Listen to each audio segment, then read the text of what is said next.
In the spring of 1832, the American frontier was a place of violent collision. In northern Illinois, it was a volatile landscape of immense promise for some and the bitter end of a world for others. Waves of settlers, driven by the promise of cheap, fertile land, pushed relentlessly westward, transforming the prairie into a grid of farms and settlements. But this land was not empty. It was the ancestral home of the Sauk, the Meskwaki, and the Potawatomi, peoples facing immense pressure from this inexorable advance. This simmering tension would soon erupt into open conflict, the Black Hawk War. It was a war born of broken treaties, cultural misunderstanding, and a desperate last stand for a way of life. But while armies marched and generals laid their plans, the war's most infamous and brutal event would not be a battle between soldiers. It would be an act of localized, personal revenge, exploding into a massacre along a small, quiet stream known as Indian Creek. This is the story of how a private feud over a blacksmith's dam became a symbol of frontier terror, a catalyst for a wider war, and a tragedy that would scar this land forever. At the heart of the conflict was a deep schism within the Sauk Nation itself. For years, two leaders had offered competing visions for their people's survival. One was Makatai Mishikiakiak, known to the Americans as Black Hawk. At 65 years old, he was a revered war leader and a committed traditionalist, a living link to a time before American dominance. He fiercely rejected the controversial 1804 Treaty of St. Louis, an agreement that had ceded millions of acres of Sauk land, including their principal village of Saukanuk, without the consent of the full tribal council. For Black Hawk, this treaty was a fraudulent document and the source of all his people's suffering.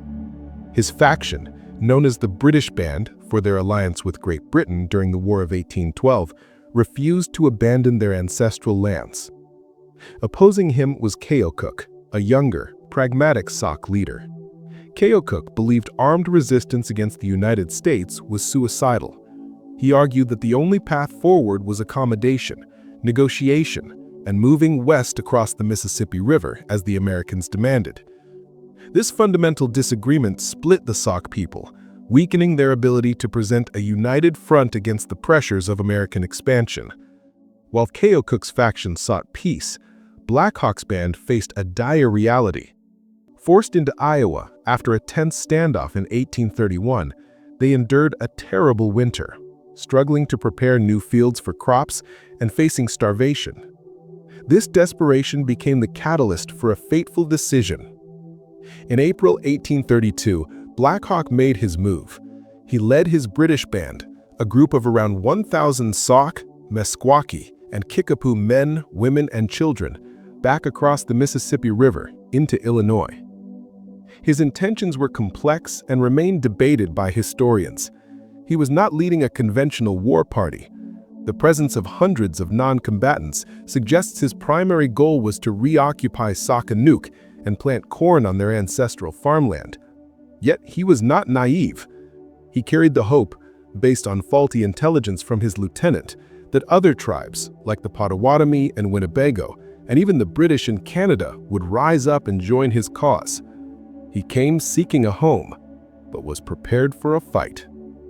The American authorities saw no such ambiguity.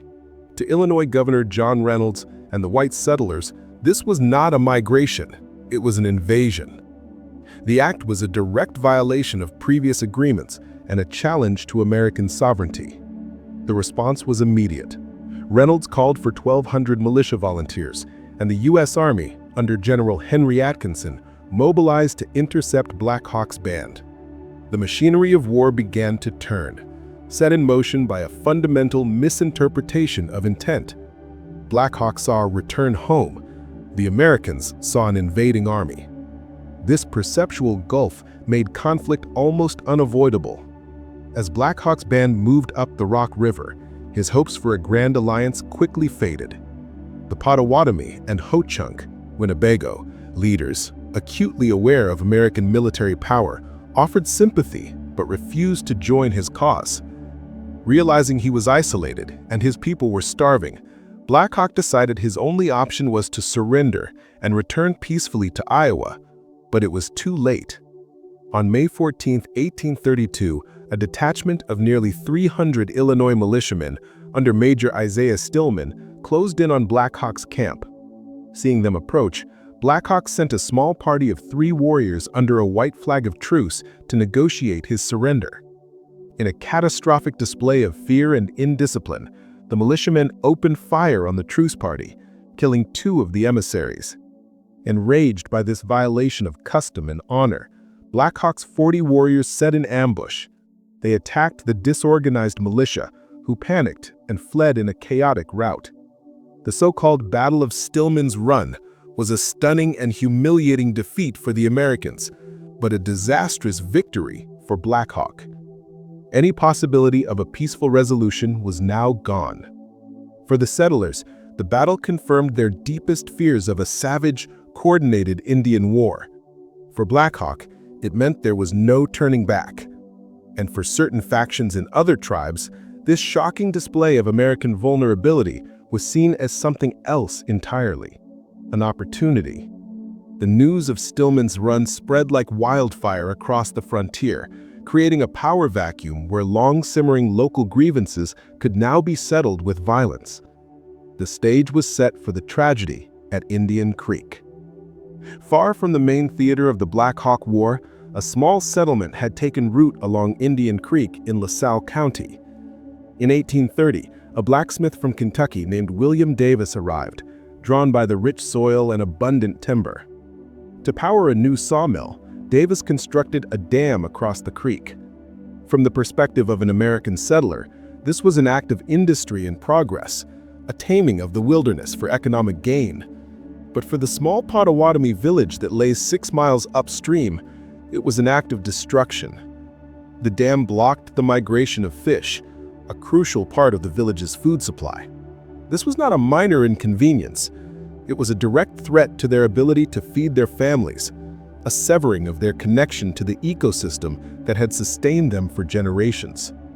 The conflict over the dam was a microcosm of the entire frontier struggle. One culture's idea of progress was another's path to starvation. The village chief, Mayos, formally protested to Davis, explaining the harm the dam was causing. Davis contemptuously ignored him. The situation escalated dramatically in April 1832. Davis discovered a Potawatomi man attempting to dismantle a portion of the dam to allow fish to pass. This man, identified by some historians as Kiwasi, was not merely stopped, he was physically assaulted and severely beaten by the blacksmith. This act of violence transformed the dispute. It was no longer about resources. It was now a profound personal insult that demanded retribution according to warrior custom. The aggrieved villagers were now bent on revenge against Davis. The beating added, as one account put it, insult to injury, and in doing so, guaranteed the forthcoming disaster. The established Potawatomi leadership understood the danger. Prominent chiefs like Shabbona and Wabansi intervened, attempting to de-escalate the crisis. They urged the angry villagers to compromise, to fish below the dam and avoid open conflict with the settlers. Their authority, however, was not absolute. In Potawatomi society, chiefs led through persuasion and respect, not by decree. The personal dishonor of the beating, combined with the growing chaos of the Black Hawk War, created a volatile situation that traditional diplomacy could not contain. Even as Shabbona worked for peace locally, the Potawatomi nation was trying to distance themselves from Black Hawk's fight. At a major council near Chicago on May 1, 1832, Potawatomi leaders passed a formal resolution declaring any member of their tribe who aided Black Hawk to be a traitor. They feared, correctly, that the Americans would not distinguish between the actions of a few and the intentions of the whole. They were desperate to remain neutral, but the actions of William Davis and the rage he had unleashed in a small band of warriors were about to drag them all to the brink of war.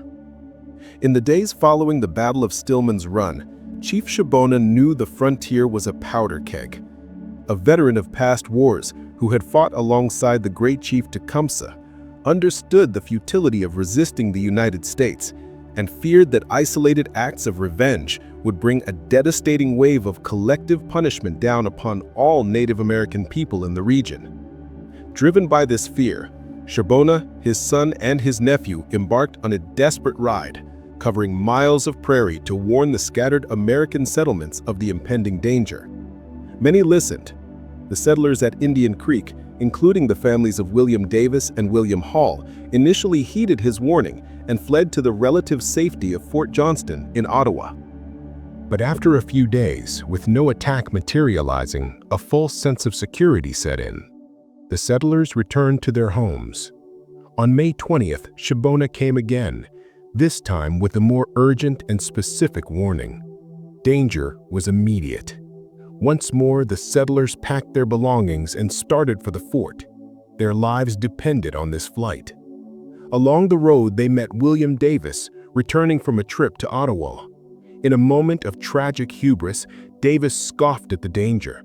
He persuaded his neighbors that he could protect them, that the threat was exaggerated, and that they should return to their cabins. They listened to him. It was the last decision many of them would ever make. On the late afternoon of May 21, 1832, the sky was clear. The men of the settlement were working in the fields or in Davis's blacksmith shop, their weapons left behind in their cabins. The women and children were gathered at the Davis home, engaged in conversation. Suddenly, the calm was shattered. A war party of between 40 and 80 Potawatomi, accompanied by 3 Sauk warriors, vaulted the fence and sprinted toward the house. The attack was a whirlwind of brutal efficiency.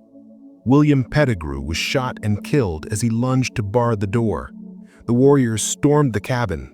The weaponless men who rushed from the blacksmith shop to defend their families were cut down in the yard. Inside the house, a scene of unimaginable horror unfolded. Within minutes, 15 settlers were dead. William Davis, his wife, and their 5 children.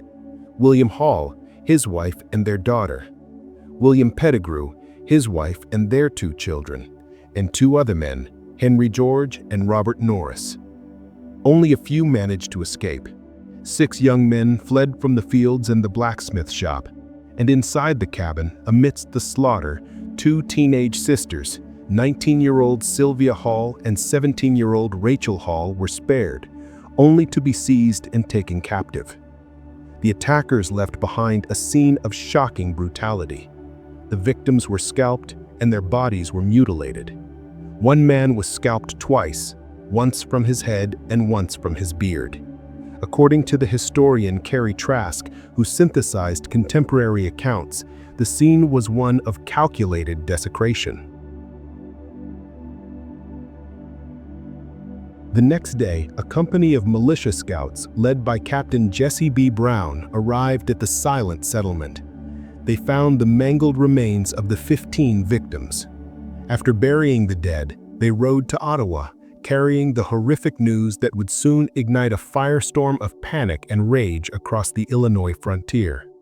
The private war on Indian Creek was over. Its public consequences were just beginning.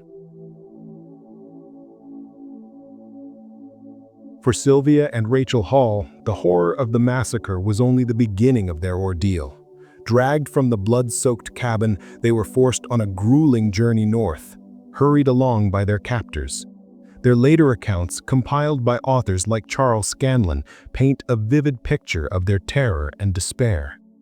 At one point during the journey, the psychological trauma became overwhelming. Sylvia saw one of the warriors carrying a fresh scalp, and by the color of the hair, she recognized it as her mother's. The shock caused her to faint and fall from her horse. Revived by her captors, she was forced to continue. For days they traveled, exhausted and heartbroken, deeper into territory controlled by warriors at war with the United States. After a journey of nearly 90 miles, the Hall sisters were brought to the main camp of Black Hawk's British band. By delivering the captives to the famous Sauk leader, the Potawatomi attackers effectively embroiled him in their local act of revenge, making their actions part of his larger conflict. The sisters were held in the camp for 11 days. According to both their own accounts and Black Hawk's, their treatment in the camp was not harsh. They were placed with the Sauk family, fed, and not required to perform labor. Their survival was likely a calculated decision. Captives were valuable as bargaining chips for ransom or as political tools. Black Hawk himself was keenly aware of the implications of the massacre and the presence of the two white women in his camp. In his autobiography, dictated the following year, he worked to shape the narrative. He insisted that the three Sauk warriors who had accompanied the Potawatomi raiding party had intervened specifically to save the girls' lives. He portrayed himself as a principled warrior who fought only soldiers, seeking to distance himself from an act of violence against women and children that horrified both white and many Native American observers. The release of the Hall sisters became a delicate diplomatic mission. The negotiations were orchestrated by a Ho-Chunk chief known as White Crow. White Crow was a master of political survival, walking a tightrope between the warring factions. While officially neutral, he was clandestinely providing aid and shelter to Black Hawk's people, yet he also engaged with American authorities to maintain peace for his own band. Acting as an intermediary, White Crow negotiated the terms of the sisters' release with the U.S. Indian agent Henry Gratiot. The price was 10 horses, wampum beads, and a supply of corn. On June 1, 1832, after 11 days in captivity, Sylvia and Rachel Hall were brought to the Blue Mounds Fort in what is now Wisconsin and released into the care of the American militia. Their personal ordeal was over, but the story of the massacre was now a powerful force that would shape the remainder of the war. The Indian Creek Massacre was not a major military engagement, but it became the most significant and widely publicized event of the Black Hawk War. News of the brutal killings and the captivity of the Hall sisters spread rapidly, sending a shockwave of terror through the frontier. Settlers abandoned their isolated homesteads and fled to the protection of crowded makeshift forts, including Fort Dearborn at the small settlement of Chicago. For the American war effort, the tragedy became a potent tool. The genuine horror and grief over the deaths of 15 civilians were weaponized. Military leaders and politicians used the grisly details of the massacre to stoke public outrage and overcome lagging enlistment numbers. The story of Indian Creek provided a clear moral justification for a war that had, until that point, been a confused and messy affair. It transformed the conflict from a dispute over land rights into a righteous crusade to protect innocent families from savage attackers. As a direct result, the Illinois militia was able to draw a surge of new recruits from Illinois and as far away as Kentucky, swelling the ranks of the army hunting Black Hawk.